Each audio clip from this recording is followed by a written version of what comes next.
Hello students, how are you all doing? Hope you all are doing well. आपकी student पढ़ाई वगैरह जो है जारी होगी, ठीक है। अच्छे से मेहनत कर रहे होंगे, अपनी पढ़ाई कर रहे होंगे।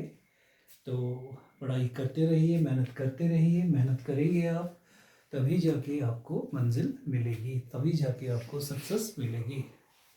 तो आज हमारा जो टॉपिक रहेगा that will be the fate of pyruvic acid. कल हमने डिस्कस किया था कि ग्लाइकोलिसिस, हमने कल ग्लाइकोलिसिस डिस्कस किया था। तो ग्लाइकोलिसिस में हमने देखा कि किस तरह से ग्लूकोज से आपका पायरुविक एसिड बनता है। अब पायरुविक एसिड का आगे फेट क्या रहता है, तो लास्ट वीडियो में आपने देखा कि हमारे पास जो एंड प्रोडक्ट था that was the pyruvic acid. तो पायरुविक एसिड का फेट है। अब आपका जो आज होगा topic that is fate of pyruvic acid. Fate of pyruvic acid, ठीक है। तो पायरुविक एसिड का फर्दर फेट क्या होता है। अब आपको तो इतना पता है कि मैंने स्टार्ट में ही आपको बता दिया था कि पायरुविक एसिड 3 वेज से टूटता है, ठीक है। एक यीस्ट के सेल्स में एल्कोहलिक फर्मेंटेशन होती है, इथाइल अल्कोहल बनता है। दूसरा मसल सेल्स में लैक्टिक एसिड बनता है, that is called as lactic acid fermentation. और ये दोनों चीज़ें इन एब्सेंस ऑफ ऑक्सीजन होती हैं, एनारोबिक कंडीशंस में होती हैं।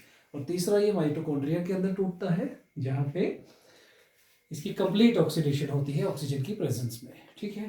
तो फेट ऑफ पायरुविक एसिड, तो पायरुविक एसिड अब आपका जो है ये डिफरेंट वेज से टूटता है। द 3 मेजर वेज हैं, 3 major veg, 3 major ways by which different cells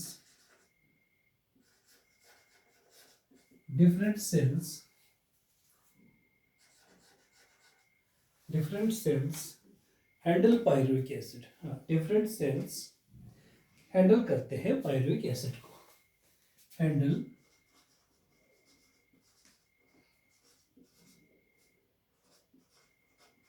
pyruvic acid. तो 3 मेजर वेज हैं जिसके तहत डिफरेंट सेल जो है पायरुविक एसिड को हैंडल करते हैं। तो पहला जो रहता है that is alcoholic fermentation. Alcoholic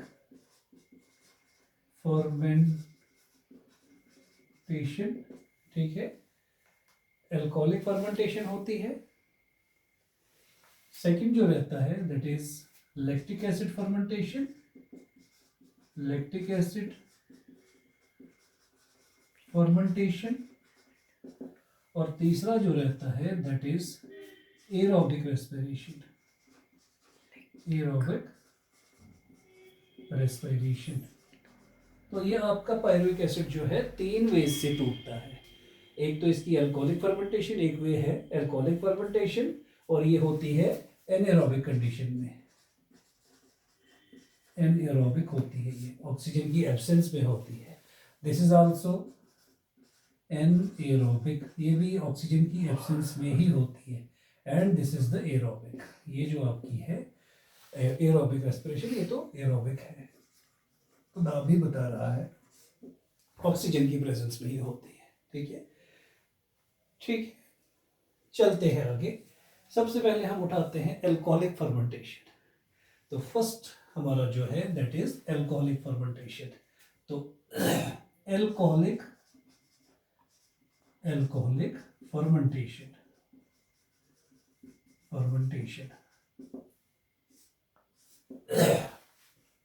अब अल्कोहलिक फर्मेंटेशन में क्या होता है कि ये जो पायरुविक एसिड हमारा है, तो पायरुविक एसिड जो है ये टूटता है।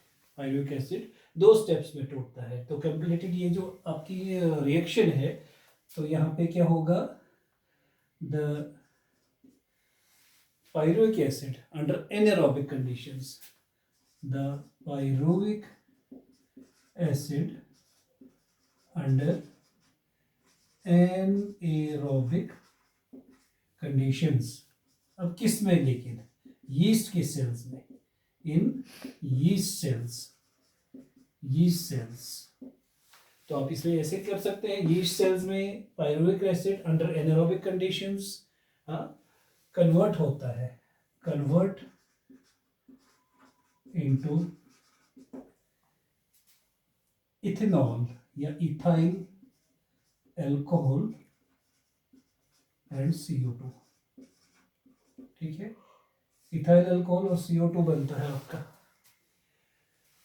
Bye with the help of enzyme, with the help of enzyme. यहाँ पे एंजाइम आपका लगता है, दैट इज दो एंजाइम यहाँ पे लगते हैं। एक लगता है पायरुवेट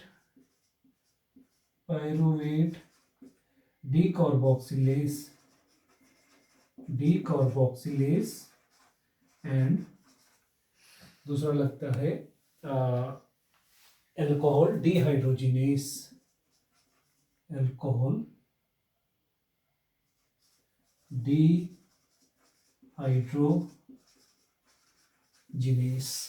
राइट। तो दो एंजाइम्स की प्रेजेंस में डीकार्बोक्सिलेज एंड डिहाइड्रोजिनेस। ठीक है, तो ये दो स्टेप की रिएक्शन है। अगर हम देखें इसमें स्टेप 1 जो हमारा रहता है, स्टेप 1 जो रहता है, स्टेप 1, तो स्टेप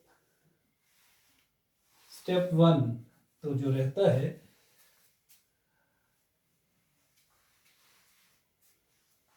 यहां हम इसको बुलाते हैं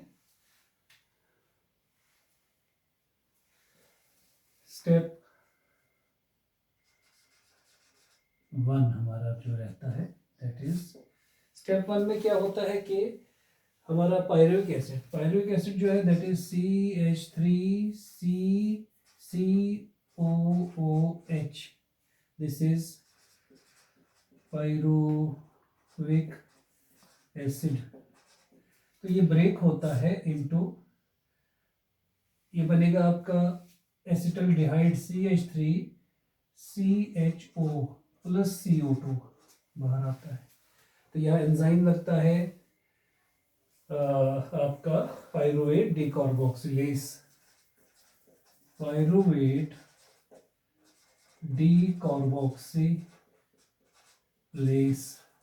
ठीक है। तो पायरुवेट डीकार्बोक्सिलेज की प्रेजेंस में आपका पायरुविक एसिड जो है ये ब्रेक होता है एसिटल्डिहाइड प्लस CO2। तो ये जो बना आपका, दिस इज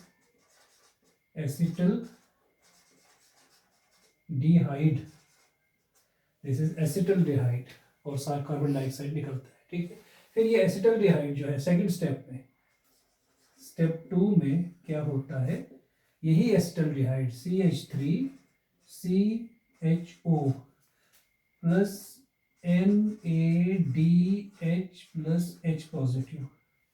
ठीक है, तो ये आपको देगा ethyl alcohol C2H5OH plus NAD positive. ये रिडक्शन हो रही है, दिस इज रिडक्शन। और यहाँ एंजाइम आपका लगेगा दिस एंजाइम अल्कोहल डिहाइड्रोजिनेस। तो एंजाइम अल्कोहल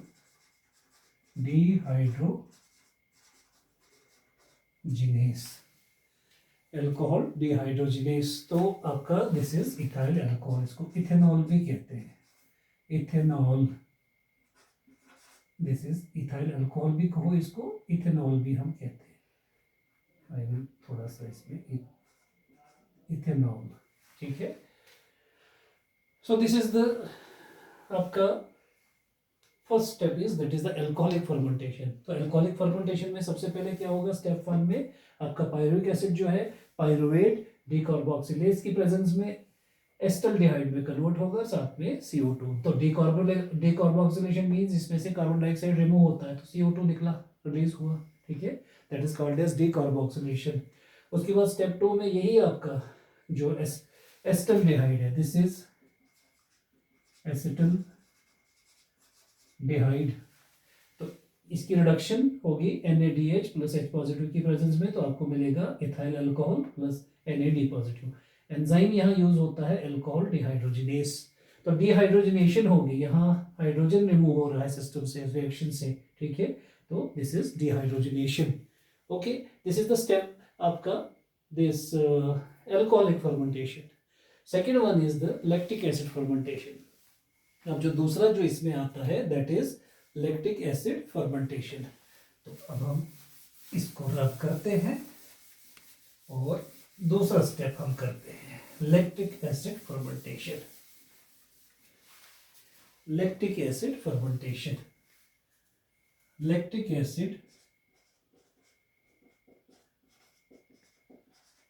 एसिड फर्मेंटेशन, ये आपकी सेकंड वाली है फर्मेंटेशन। तो लैक्टिक एसिड फर्मेंटेशन में क्या होगा, यहाँ पे लैक्टिक एसिड को रिड्यूस करेगा NADPH2, ठीक है। तो यहाँ पे मसल सेल्स में और सम बैक्टीरिया में, तो in muscle cells and some bacteria,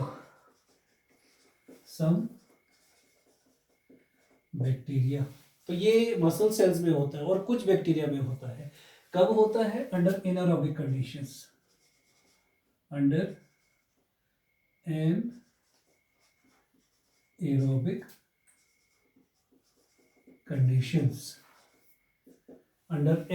conditions. तो NADPH जो है वो रिड्यूस करता है लैक्टिक एसिड को, lactic acid sorry this pyruvic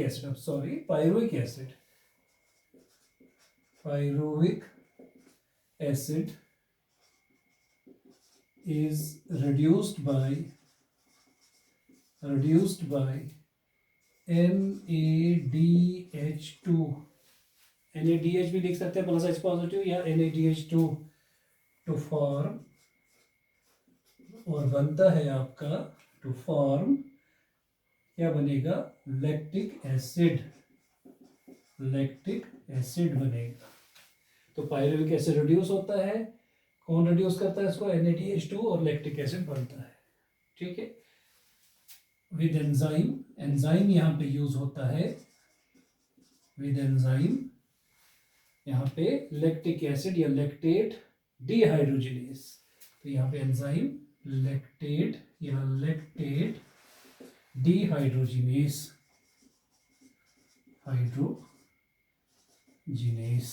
तो ये एंजाइम यहाँ यूज होता है लैक्टेट डिहाइड्रोजिनेस। और यहाँ CO2 का रिलीज नहीं होता है, नो CO2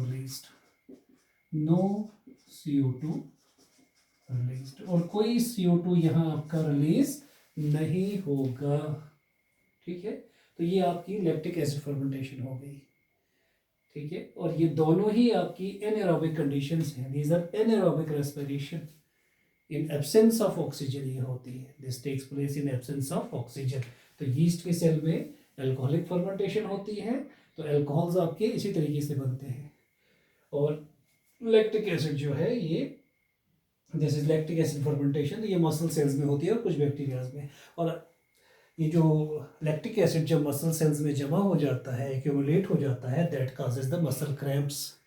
और फिर उन क्रैम्प्स को दूर करने के लिए हमें हॉट वाटर बाथ लेना पड़ता है या हॉट ऑयल मसाज करना पड़ता है, तो उससे वो क्रैम्प्स फिर क्या हो जाते हैं? दूर हो जाते हैं, ठीक।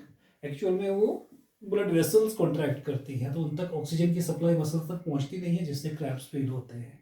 जब हम हॉट ऑयल का मसाज करते हैं तो ब्लड वेसल्स ओपन हो जाती हैं और मसल्स को ऑक्सीजन मिलता है और हमारे क्रैम्प्स रिमूव हो जाते हैं, ठीक है। तो दिस इज अबाउट लैक्टिक। अब इसका अगर हम निकालें, डायग्राम निकालते हैं, इसकी डायग्राम हम इसकी अब निकालते हैं। तो डायग्राम में हम देखेंगे, वी विल सी कि किस तरह से ये होता है, ठीक है। तो यहाँ हम ग्लाइकोलिसिस का भी थोड़ा सा दिखा देते हैं। तो ये हम ले लेते हैं ग्लूकोज, ठीक है। ग्लाइकोलिसिस का थोड़ा सा बता देते हैं। ग्लूकोज से हम डायरेक्टली लाएंगे ग्लूकोज 6-फॉस्फेट तो नहीं लाएंगे, थोड़ा सा हम इसको थोड़ा सा लाएंगे ग्लिसरॉल्डिहाइड 3-फॉस्फेट ग्लूकोज। तो इससे हमें डायरेक्टली हम लाएंगे ग्लिसरॉल डिहाइड 3-फॉस्फेट, ग्लिसरॉल्डिहाइड 3-फॉस्फेट, ये ग्लाइकोलिसिस है। हाँ, तो ग्लिसरॉल्डिहाइड से फिर आपको मिलेगा 1,3-बाइफॉस्फोग्लिसरिक एसिड, 3-फॉस्फोग्लिसरिक एसिड। चलो हम शॉर्ट ही कर देते हैं। तो 3-फॉस्फो, ये कल मैंने पढ़ा दिया आपको, फॉस्फोग्लिसरिक एसिड, 3-फॉस्फोग्लिसरिक एसिड। ठीक है, 3-फॉस्फोग्लिसरिक एसिड से मिलता है आपको phosphoenol pyruvic acid, phosphoenol pyruvic acid.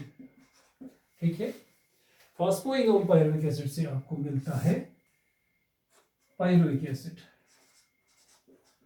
Pyruvic acid आपको मिलता है।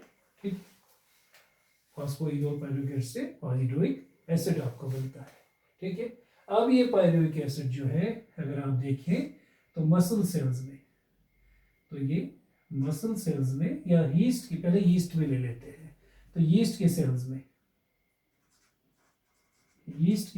में, तो ये इन प्रेजेंस ऑफ, ये आपको देगा पायरुविक एसिड, क्या देगा आपको, ethyl alcohol, ethanol plus CO2। ठीक है, और रिडक्शन इसकी होगी तो NaDH प्लस H पॉजिटिव आपको मिलेगा, NaD पॉजिटिव। ठीक है, तो यीस्ट के सेल्स में, और एंजाइम यहाँ यूज होता है, कौन सा एंजाइम यूज होगा, एंजाइम होगा यहाँ पे डीकार्बोक्सिलेज, पायरुविक एसिड डीकार्बोक्सिलेज। और मसल के सेल्स में ये कन्वर्ट होता है किसमें, लैक्टिक एसिड में। ठीक है, और यहाँ भी आपका NaDH पॉजिटिव प्लस H, या NaDH प्लस H पॉजिटिव, तो ये आपको देगा NaD पॉजिटिव। ठीक है, और यहाँ एंजाइम यूज होता है पायरुवेट अल्कोहल आपका लैक्टिक एसिड, लैक्टेट डिहाइड्रोजिनेस, यहाँ लैक्टेट डिहाइड्रोजिनेस, ये किन में होता है, मसल सेल्स में और कुछ बैक्टीरियाज में। ठीक है, और ये यीस्ट के सेल्स में होता है। तो यहाँ दो एंजाइम हमारे यूज होते हैं, एक एंजाइम का नाम है, वो हमने कर दिया पीछे, देख लिया हमने, एक का नाम है डीकार्बोक्सिलेज, दूसरे का नाम है डिहाइड्रोजिनेस। ठीक है, तो इस तरीके से आपका ये जो है फ्लो चार्ट कंप्लीट होता है। ये ग्लाइकोलिसिस है, ग्लूकोज से आपको मिला ग्लिसरॉल्डिहाइड, ये बीच बीच में मैंने बता दिया, ये मैंने पिछले लेक्चर में सभी कुछ बता दिया है आपको। ग्लूकोज से आपको मिला ग्लिसरॉल्डिहाइड 3-फॉस्फेट, उससे बाद मिला आपको 3-फॉस्फोग्लिसरिक एसिड, 3-फॉस्फोग्लिसरिक एसिड से आपको फॉस्फोइनोल पायरुविक एसिड, वहां से फिर आपको पायरुविक एसिड मिलता है। पायरुविक एसिड जो है यीस्ट के सेल्स में इन एब्सेंस ऑफ ऑक्सीजन ये इथेनॉल और कार्बन डाइऑक्साइड देता है, रिडक्शन इसकी होती है। और पायरुविक एसिड की रिडक्शन मसल सेल्स में होती है, तो आपको मिलता है लैक्टिक एसिड मिलता है। ठीक है, सो these were the pathways, these were the major pathways of alcoholic respiration। तो इसको आप लिखेंगे major pathways of alcoholic respiration। तो ये मेजर पाथवेज है आपके अल्कोहलिक रेस्पिरेशन के। तो ये जो दोनों ही चीजें थी, अल्कोहलिक फर्मेंटेशन थी या लैक्टिक एसिड फर्मेंटेशन थी, दिस वाज एनारोबिक रेस्पिरेशन। और यहाँ बड़ी कम अमाउंट ऑफ एनर्जी रिलीज होती है। अब कितनी एनर्जी रिलीज होती है, अब लास्ट पे आप कुछ और बातें ऐड कर ले, एक दो बातें और ऐड कर लो,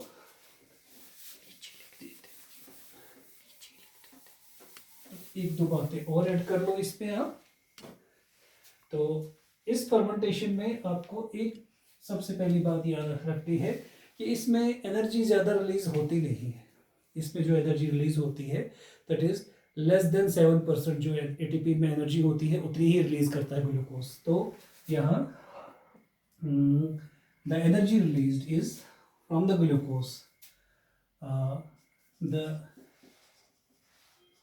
एनर्जी रिलीज्ड फ्रॉम